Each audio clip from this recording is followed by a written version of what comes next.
महाकाल और मार्कंडेय मृत्यु पर विजय की कथा। प्राचीन काल में मृकंडु नाम के एक ऋषि थे। उनकी कोई संतान नहीं थी, जिसके लिए उन्होंने और उनकी पत्नी ने भगवान शिव की कठोर तपस्या की। उनकी भक्ति से प्रसन्न होकर महादेव प्रकट हुए और बोले, ऋषिराज, मैं आपकी तपस्या से प्रसन्न हूँ, मांगिए, क्या वरदान चाहिए।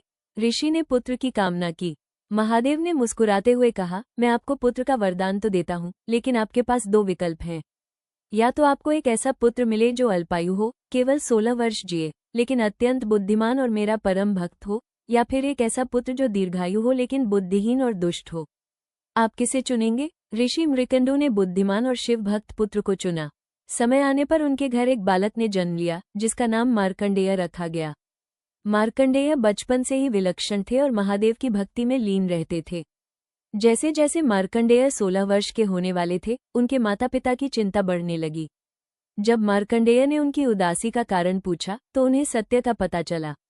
मार्कंडेय ने घबराने के बजाय कहा, पिताजी, आप निश्चिंत रहें। जिन्होंने मुझे जीवन दिया है वही मेरी रक्षा भी करेंगे। अपनी आयु के अंतिम दिन मार्कंडेय समुद्र किनारे एक शिवलिंग बनाकर महामृत्युंजय मंत्र का जाप करने लगे। जब उनके प्राण लेने के लिए यमराज के दूत आए तो मार्कंडेय की भक्ति का तेज देखकर वे उनके पास जाने का साहस नहीं कर पाए। अंत में स्वयं यमराज अपने भैंसे पर सवार होकर आए। यमराज ने कहा, बालक, तुम्हारा समय समाप्त हुआ, मोह छोड़ो और मेरे साथ चलो। मार्कंडेय ने शिवलिंग को कसकर गले लगा लिया और महादेव को पुकारने लगे। जब यमराज ने बलपूर्वक उन्हें ले जाने के लिए अपना भी जा गिरा, उसी क्षण शिवलिंग फट गया और उसमें से साक्षात महाकाल प्रकट हुए। महादेव अत्यंत क्रोध में थे क्योंकि यमराज ने उनके भक्त और शिवलिंग पर प्रहार किया था। महादेव ने यमराज को चेतावनी दी और मार्कंडेय की भक्ति से प्रसन्न होकर उन्हें चिरंजीवी अमर होने का वरदान दिया। यमराज ने नतमस्तक होकर महादेव से क्षमा मांगी और वहां से चले गए।